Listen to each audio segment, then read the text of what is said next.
చెప్పారు, చాలా బ్రహ్మాండం, ఇది చాలా అద్భుతం చేశాడు చంద్రబాబు నాయుడు. ఇక ఏం మాట్లాడాలో అర్థం కాక నోరు మూసి కూర్చున్నారు. ఇక వీడున్నాడు ఇక్కడ అమరని కదవా, వాడు కోడిగుడ్ల మీద ఈకలో పీకే కోడి గుడ్డు, కోడి పెట్టే కోడి గుడ్డు అంటాడు వీడు. వీడి బొంద ఈ కోడిగుడ్డు, ఈ కోడి పెట్టే కోడిగుడ్డు అని సామెత చెప్పి చెప్పి కొత్త పరిశ్రమ రాకపోగా ఉన్న రాష్ట్రాలు కూడా వెళ్ళిపోయింది. మరి రాష్ట్రం వదిలేసి వీడు నీతులు మాడతాడు. ఎంత చంద్రబాబు నాయుడు గారి అనుభవంతో లేదు వీడి వయసు. ఈ కోడిపెట్ట, ఈ కోడిగుడ్డు కథలు మాని, సామెతలు మాని ముందు పరిశ్రమలు అలాగే యువతకు ఉపాధి గురించి మాట్లాడమనండి. వస్తే మీ ముందుకు ఇక్కడ ముందు సదస్సులు పెట్టారు, వైజాగ్ లో పారిశ్రామిక సదస్సులు పెట్టారు. మేము అడిగాం, నేను ఒక శాసనసభ్యుడిని, ఏమయ్యా ఎంతమందితో మీరు ఒప్పందం కుదుర్చుకున్నారు ఎంఓయు, అలాగే ఎన్ని పరిశ్రమలు రాబోతున్నాయి, ఎంత పెట్టుబడులు రాబోతున్నాయి అని అడిగితే ఏం లేదు సమాధానం లేదు. దానికి ఇప్పటిదాకా లేదు సమాధానం. అవి అడగండి ముందు.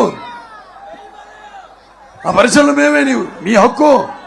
అలాగే ఇవాళ భారతీయ జనతా పార్టీ ఇవాళ విశాఖ ఉక్కుమన్న హక్కు అది తుక్కులో తయారైంది. రేపు దాన్ని మేము సెయిల్లో మర్జ్ చేస్తాము. సెయిల్ అంటే స్టీల్ అథారిటీ ఆఫ్ ఇండియా, దాంట్లో మేము దీన్ని మర్జ్ చేస్తాము. ఆ హక్కును పోగొట్టుకోమని ఈ సందర్భంగా మీ అందరికీ తెలియజేస్తున్నాను.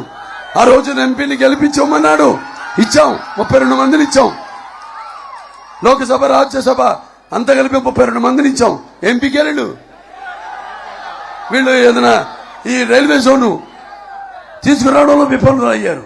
ఆ రోజు కేంద్ర ప్రభుత్వం అడిగింది, మీరు భూమిని మాకు ప్రొక్యూర్మెంట్ చేయమని. భూమిని ప్రొక్యూర్మెంట్ చేయలేదు అసలు ఇప్పటిదాకా. వీళ్ళు నీతులు చెప్తారు. అలాగే ప్రత్యేక హోదా గురించి ఏం మాట్లాడరు. అలాగే కేంద్రం నుంచి నిధుల్ని రాబట్టుకోలేని అసమర్థులు ఈ ఎంపీలు. ఇవన్నీ దృష్టిలో పెట్టుకోండి. మీరు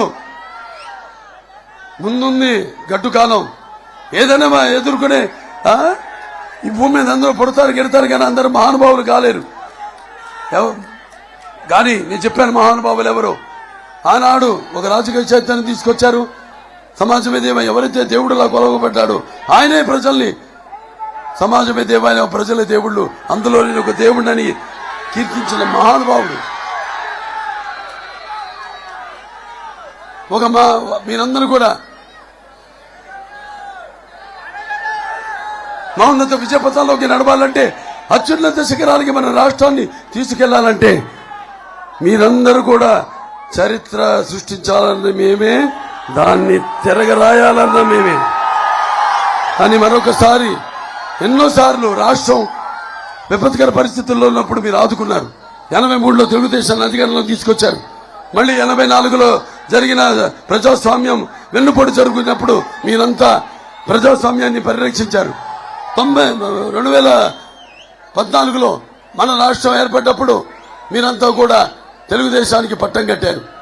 ఈనాడు ఎన్నో మనం కేంద్రం నుంచి కూడా తీసుకురావాల్సి ఉన్నాయి. దాంట్లో చట్టబద్ధత కల్పించాల్సిన చట్టాలు కొన్ని ఉన్నాయి. ముస్లింలకి ఏదైతే 4% రిజర్వేషన్ ఉందో దాన్ని